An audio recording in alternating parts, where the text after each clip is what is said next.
Welcome to Module 4. This module describes active listening.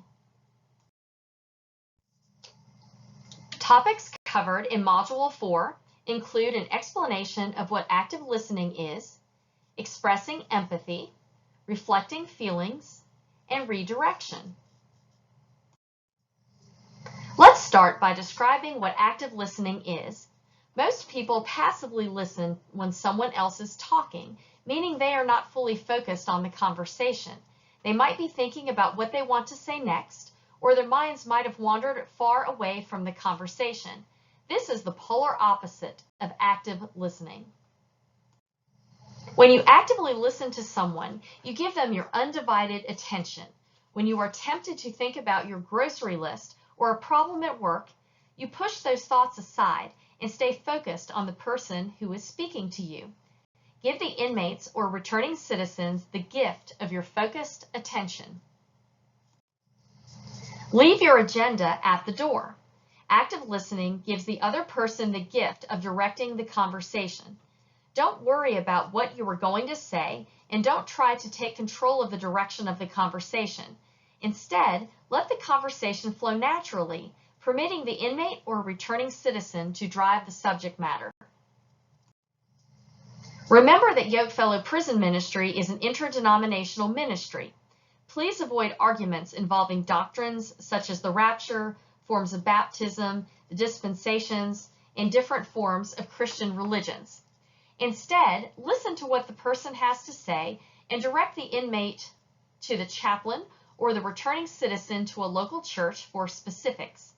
Be the living word to the people you are serving. Let go of the need to be right. Active listening involves expressing empathy. One way to do this is by maintaining eye contact. It can be difficult for someone who feels vulnerable to maintain eye contact.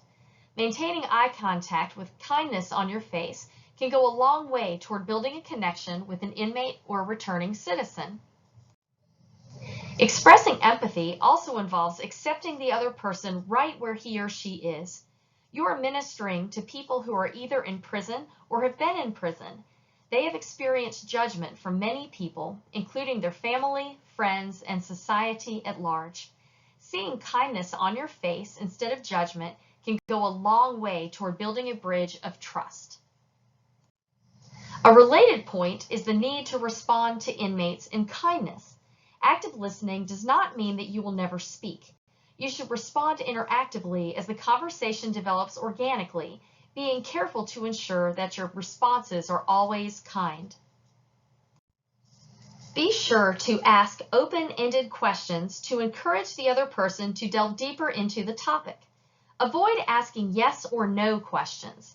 Instead, ask questions that require more than a one-word response to invite the other person into a deeper conversation.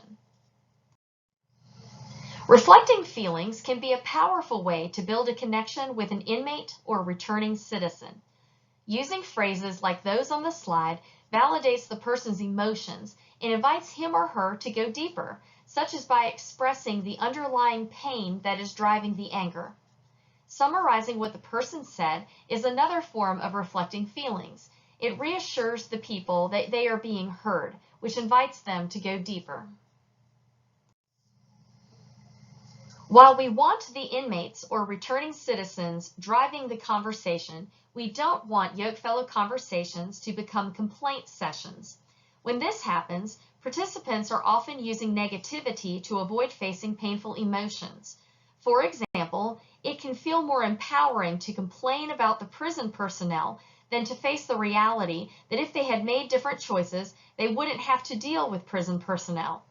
Use questions to redirect the conversation toward the person's feelings, such as by asking how it made them feel when the situation happened.